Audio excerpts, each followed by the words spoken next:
नमस्कार किसान भाइयों, आप सभी का स्वागत है आपके अपने कार्यक्रम कृषि दर्शन चौपाल में। किसान भाइयों, आज हम मौजूद हैं कृषि विज्ञान केंद्र शाजापुर में। इस केंद्र पर बहुत तरह की इकाइयां हैं, बहुत तरह की ट्रेनिंग्स किसान भाइयों को दी जाती हैं ताकि वह सीख सकें, नई नई तकनीकी से अवगत हो सकें और अपनी खेती को उन्नत कर सकें। हमारे साथ आज यहाँ बहुत सारे किसान भाई मौजूद हैं। साथ में आप देखेंगे कि बहुत सारे युवा किसान हैं, साथ में या फिर किसान परिवारों से जुड़े युवा हैं। ये हमें बताता है कि आज का जो युवा है वह खेती की तरफ बढ़ रहा है। तो इन्हीं युवाओं से, इन्हीं किसान भाइयों से आज हम चर्चा करेंगे। आप बैनर पर देख सकते हैं किसान संगोष्ठी का भी हम आयोजन कर रहे हैं। तो सबसे पहले हमारे जो कृषि विज्ञान केंद्र के एक्सपर्ट हैं उनका परिचय लेते हैं। सर, मैं डॉक्टर जी.आर. अम्बावतिया, प्रधान वैज्ञानिक, कृषि विज्ञान केंद्र शाजापुर। मैं डॉक्टर एस.एस. धाकड़, वैज्ञानिक, कृषि अभियांत्रिकी, कृषि विज्ञान केंद्र शाजापुर में ही पदस्थ हूँ। मैं डॉक्टर डी.के. तिवारी, शस्य वैज्ञानिक, कृषि विज्ञान केंद्र शाजापुर। डॉक्टर मुकेश सिंह, कृषि विस्तार वैज्ञानिक हूँ, कृषि विज्ञान केंद्र शाजापुर।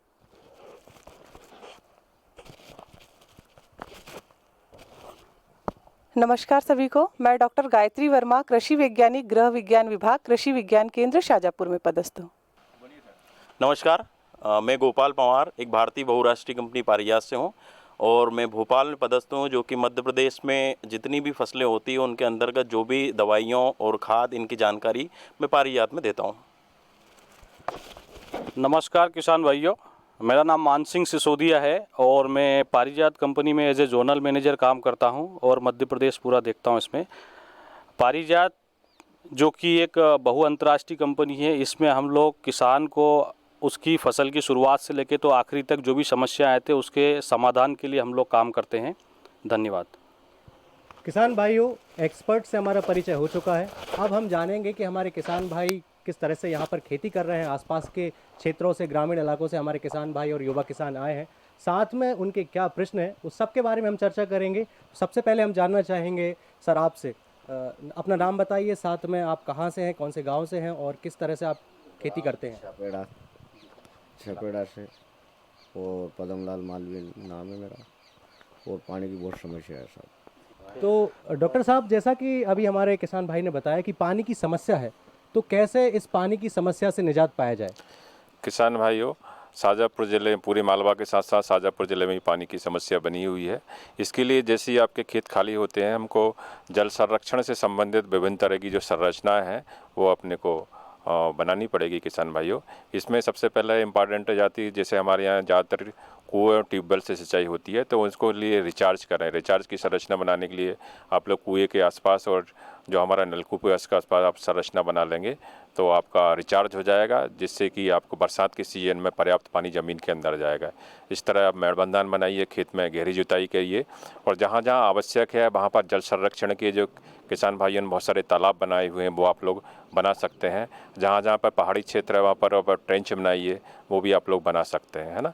तो इस तरह के किसान भाई जो जल संरक्षण की आवश्यक संरचना है उनको आप लोगों को अप्रैल और मई के महीने में बनाना चाहिए, जिससे कि बरसात के सीजन में ज़्यादा से ज़्यादा पानी उसमें रुक सके, ज़्यादा से ज़्यादा पानी ज़मीन के अंदर जा सके। किसान भाइयों, जैसा कि हमारे किसान भाई ने एक समस्या बताई और वह है पानी की समस्या। चूँकि मालवा क्षेत्र में सर पानी की समस्या भी है, तो ऐसे में उसका इलाज क्या है। और इलाज है कि जल संरक्षण किया जाए, जल का भंडारण किया जाए। उसके लिए अलग अलग युक्तियाँ हैं, अलग तरह से किसान भाई जल का संरक्षण कर सकते हैं। बहुत अच्छे तरीके से डॉक्टर साहब ने हमें बताया। इसके बाद चलते हैं अगले किसान की तरफ और जानना चाहते हैं कि कहाँ से है सर आप और क्या नाम है।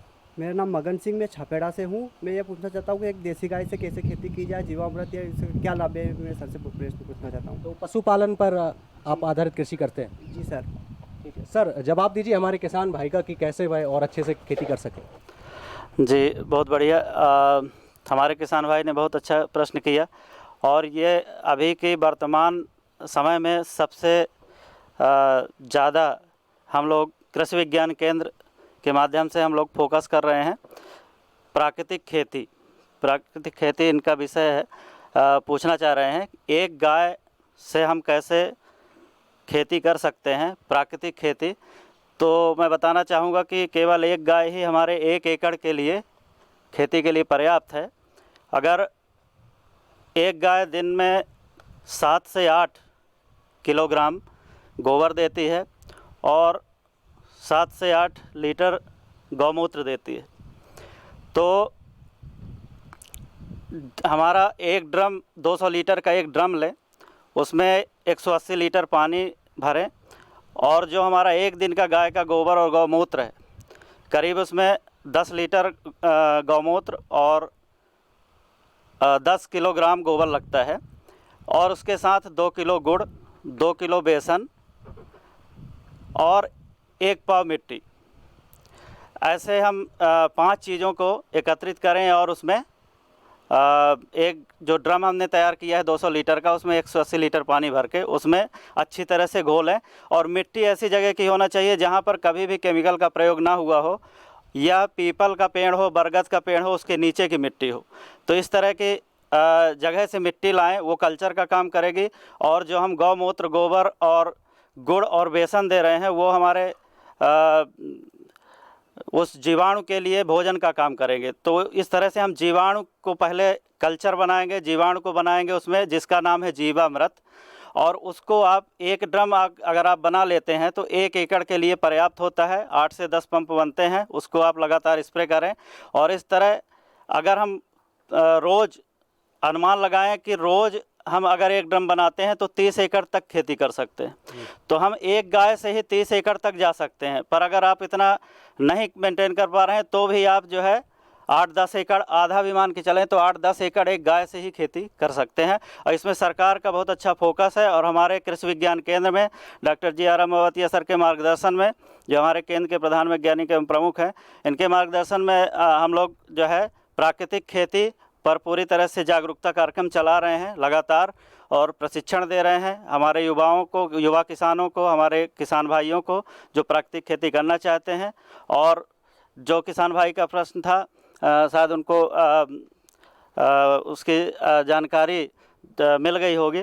और आगे हम लोग ऐसे कार्यक्रम चला रहे हैं तो वो प्रशिक्षण में भाग लेकर और जानकारी प्राप्त कर सकते हैं। 8 से 10 प्रकार की दवा हम लोग प्राकृतिक खेती के अंतर्गत बना रहे हैं, जो पूरी तरह से जैविक और प्राकृतिक रूप से हम खेती की ओर अग्रसर हो रहे हैं। रसायनों का जो प्रयोग आजकल हो रहा है और ये तो समय के साथ बढ़ता ही जा रहा था, अब ऐसे में इन रसायनों के उपयोग की वजह से भूमि जो है वह बंजर होती जा रही थी। बात है प्राकृतिक खेती की, तो जो पशुपालन और खेती एक दूसरे के पूरक डॉक्टर साहब माने जाते हैं।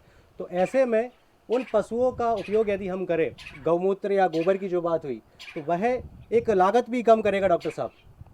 एक तरह से खेती की लागत भी कम होगी और हमारे किसान भाई जो हैं वह अच्छा मुनाफा कमा सकते हैं। इसके बाद हम बढ़ते हैं अगले किसान की तरफ। युवा किसान भी हमारे साथ मौजूद हैं, जानना चाहेंगे वह हमारे एक्सपर्ट से क्या जानना चाहते हैं। सर, अपना नाम और पता बताइए। नमस्ते, मेरा नाम विवेक सिसोदिया है। मैं ग्राम खेड़ी मंडलखा से हूँ।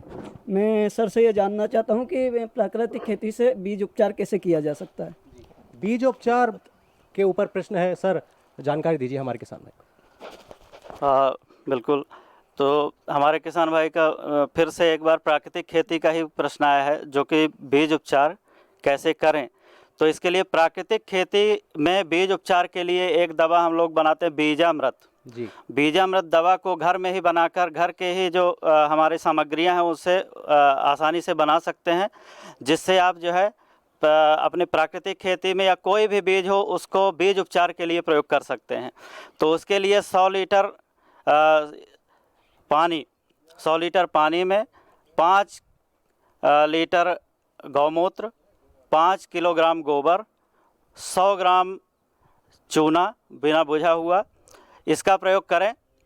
और गुड़ और बेसन आवश्यकता अनुसार करके, तो जीवामृत, ये हमारा जीवामृत 1 हफ्ते में तैयार हो जाता है। और इसमें जो है हम बीज उपचार करने के लिए पर्याप्त है। तो ये हमारे 100 किलोग्राम बीज के लिए बीज उपचार हो सकता है। और हमारे जो बीज की मात्रा है उसके अनुसार आप उसमें मिला के और बीज उपचार कर सकते हैं।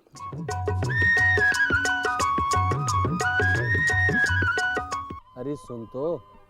मुझे क्या सुनाना चाहते हो? जो सुनाओ मेरी सौतन को। किसको? अरे वही तुम्हारा मोबाइल फोन, जिससे सुबह शाम दिन रात चिपके रहते थे और कहते थे किसान कॉल सेंटर से बातें हो रही हैं। अच्छा, ये बात है। हाँ, क्यों, क्या हुआ? अब बात नहीं होती क्या? अब तो झट से बात हो जाती है। संबंधी समस्याओं का अपनी भाषा में तुरंत हल पाने के लिए पूरे भारत में किसी भी फोन से हेल्पलाइन नंबर पर संपर्क करें। किसानों का दोस्त किसान कॉल सेंटर।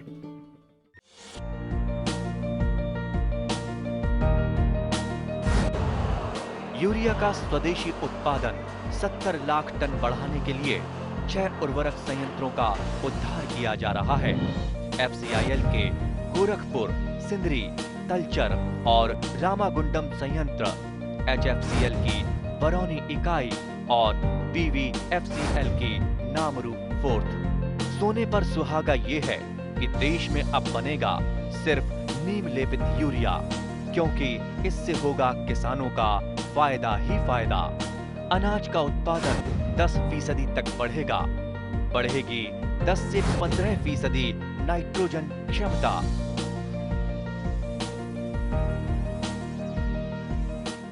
हमारे किसान भाई प्राकृतिक खेती का महत्व समझ रहे हैं। इसके साथ ही बीजोपचार जैसी महत्वपूर्ण जो पहल है उसके बारे में भी वो प्रश्न कर रहे हैं। और किसान भाइयों की तरफ चलते हैं, युवा किसान की तरफ। उनका क्या प्रश्न है? सर, अपना नाम और पता। मैं अमृतलाल परमार, मक्सी।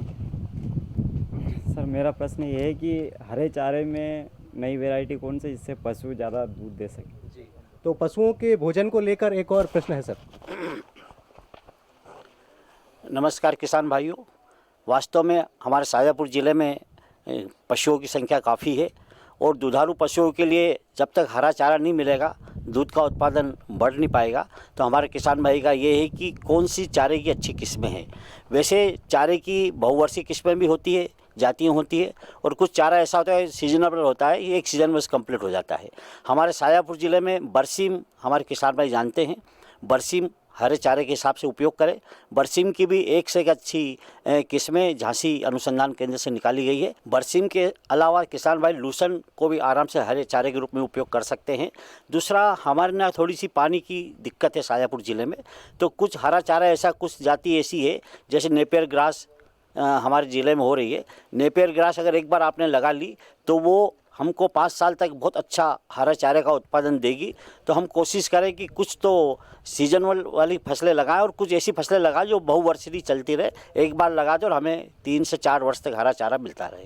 किसान भाइयों, जैसा कि हमारे किसान भाई का एक प्रश्न था कि जो पशु हैं उनके लिए उत्तम व्यवस्था कैसे करें भोजन की, उनका जो खाद्यान्न है उसकी कैसे वो भरपाई करें, कैसे उनको वह प्राप्त हो सके। और जैसा कि डॉक्टर साहब ने बताया, बहुत सारे जैसे नेपियर घास के बारे में आपने बताया, इसके अलावा लूसर्न के बारे में भी बताया। और डॉक्टर साहब, जैसा कि हमारे किसान भाई का प्रश्न भी था कि यहाँ पर पानी की कमी है। किसान भाइयों, समस्याएं हर जगह हैं। पानी की जैसे समस्या है, जलवायु की समस्या है, लेकिन हमें उससे निपटना है। अब यदि पानी की ऐसी समस्या है तो हम ऐसी फसल का चुनाव करें, ऐसी किस्मों का चुनाव करें जिनको पानी की ही आवश्यकता कम हो, जैसा कि डॉक्टर साहब ने अभी बताया। और किसान भाइयों से जानते हैं कि किसान भाई क्या पूछना चाहते हैं। सर, अपना परिचय दीजिए और किस जगह से हैं, किस गांव से हैं? मैं आदित्य पाटीदार, ग्राम गुलाना, जिला शाजापुर से हूं और मैं यहां पे 25 दिवसीय मशरूम ट्रेनिंग के लिए आया हूं। तो मेरा क्वेश्चन ये है कि मशरूम के मार्केटिंग कैसे करें। तो किसान भाइयों, ट्रेनिंग्स लगातार कृषि विज्ञान केंद्र आयोजित करते रहता है और हमारे युवा किसान, बहुत अच्छी बात है कि हमारे किसान भाई, युवा किसान खासकर इस सब से जुड़ रहे हैं। अब मशरूम की भाई ट्रेनिंग ले रहे हैं, लेकिन उनके दिमाग में एक सवाल है कि क्या हम इसकी अच्छी मार्केटिंग कर पाएंगे, क्या मुनाफा कमा पाएंगे। डॉक्टर साहब, बहुत अच्छा प्रश्न हमारे युवा ने किया है कि मशरूम की खेती कैसे की जा सकती है और उसके द्वारा हम कैसे मार्केटिंग करके और लाभ प्राप्त कर सकते हैं। तो मशरूम की ट्रेनिंग हमारे यहाँ कृषि विज्ञान केंद्र में 4 तारीख से स्टार्ट हुई है, जो कि लगभग 30 मार्च तक चलेगी। लगभग 25 दिवसीय प्रशिक्षण कार्यक्रम जो है स्किल इंडिया की ओर से रखा गया है।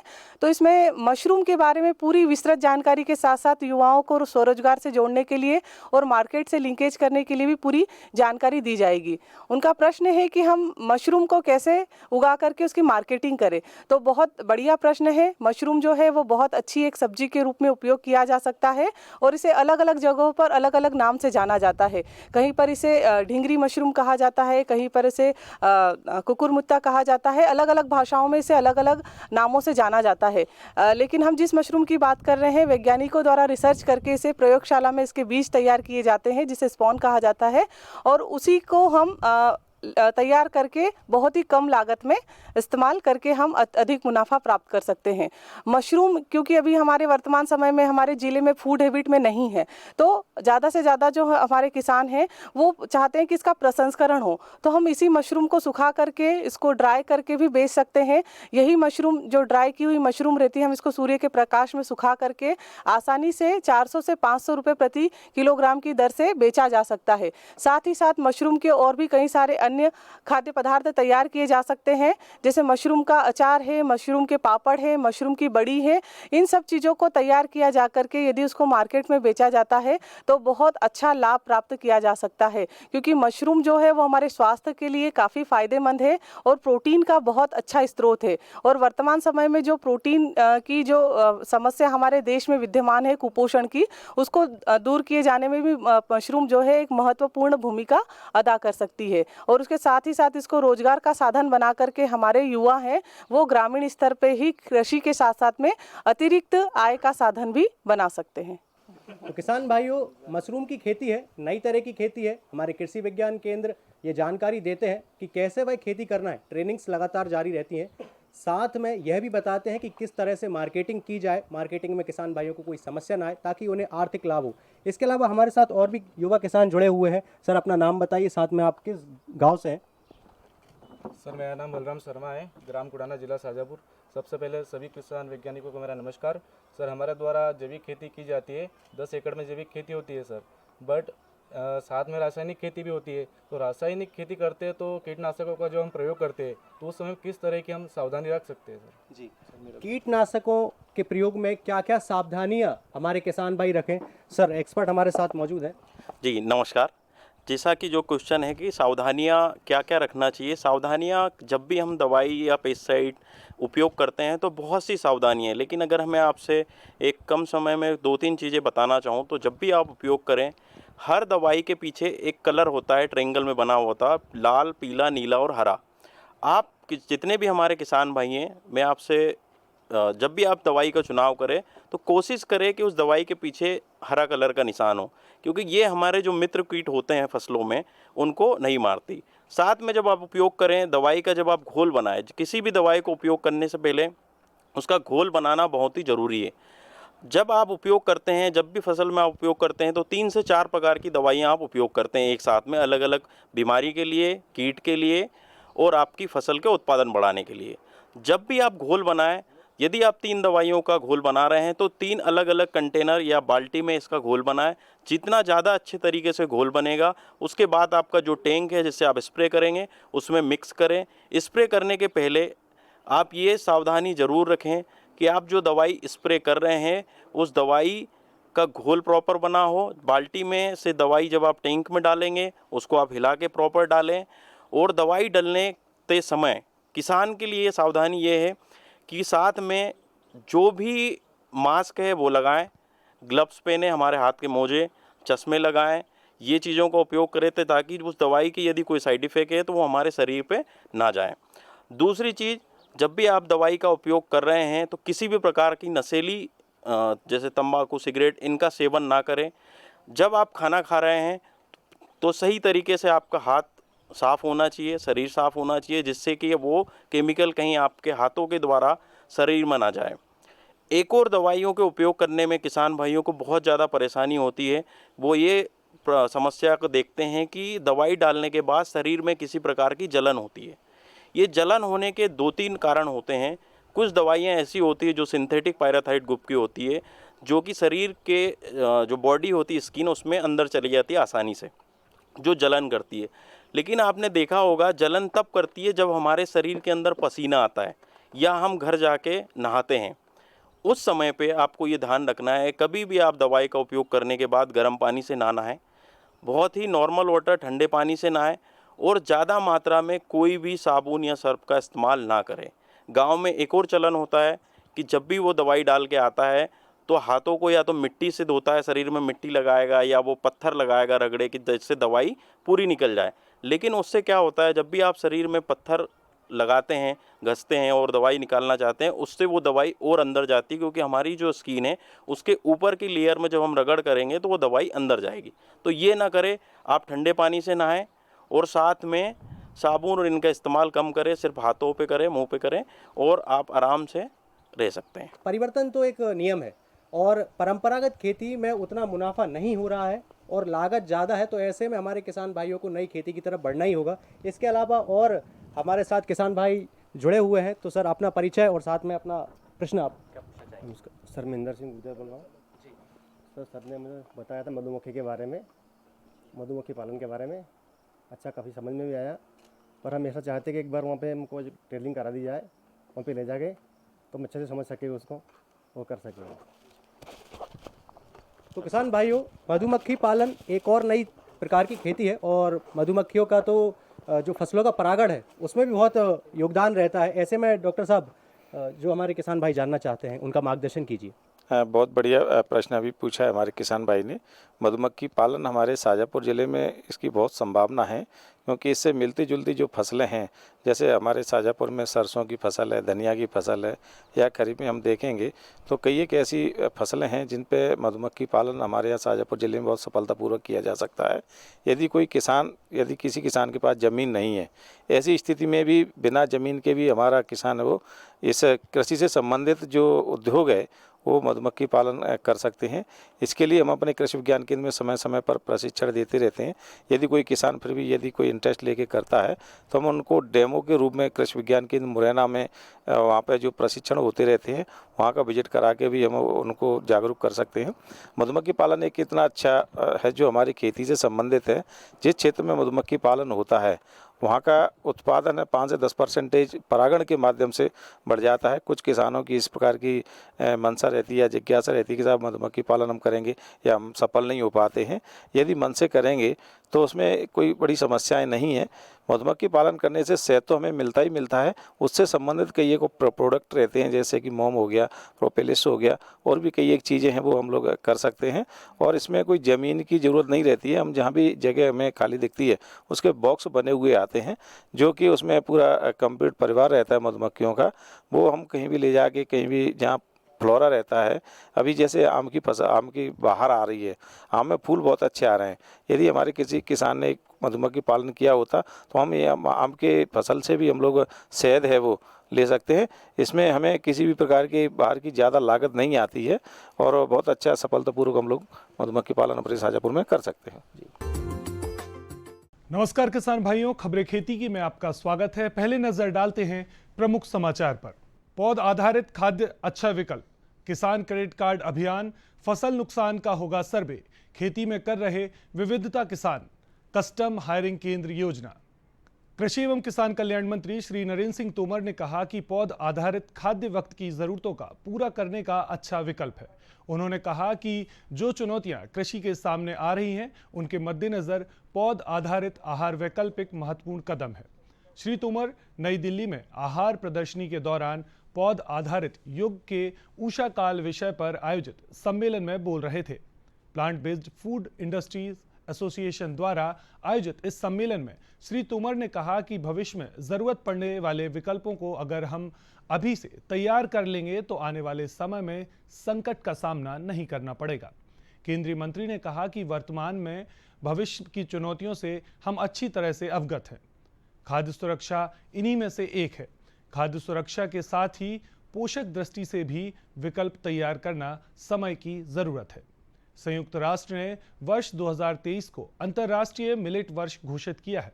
श्री अन्न का उत्पादन, उत्पादकता बढ़े, प्रोसेसिंग, पैकेजिंग, निर्यात भी बढ़े, इससे बने पदार्थों को भोजन की थाली में पुनः प्रतिष्ठापूर्ण स्थान मिले, इसलिए यह वर्ष मनाया जा रहा है। देश भर में अधिक से अधिक किसानों को किसान क्रेडिट कार्ड केसीसी उपलब्ध कराने के लिए इन दिनों अभियान चलाया जा रहा है, जिसके तहत किसानों को कृषि में पूंजी निवेश के लिए आवश्यक ऋण कम ब्याज दरों पर मिलता है।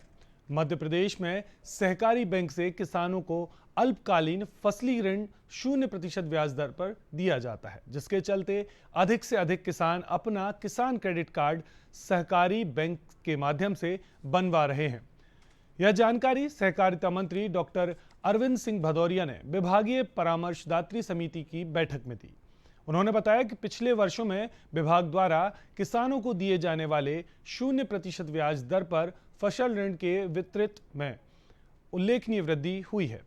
बैठक में बताया गया कि प्रदेश के 29 जिला सहकारी बैंकों से संबद्ध शाखाओं और प्राथमिक कृषि साख सहकारी समितियों में 4000 माइक्रो एटीएम स्थापित किए जा रहे हैं। इनसे समिति स्तर पर किसानों को आधुनिक बैंकिंग सुविधाओं का लाभ मिलेगा।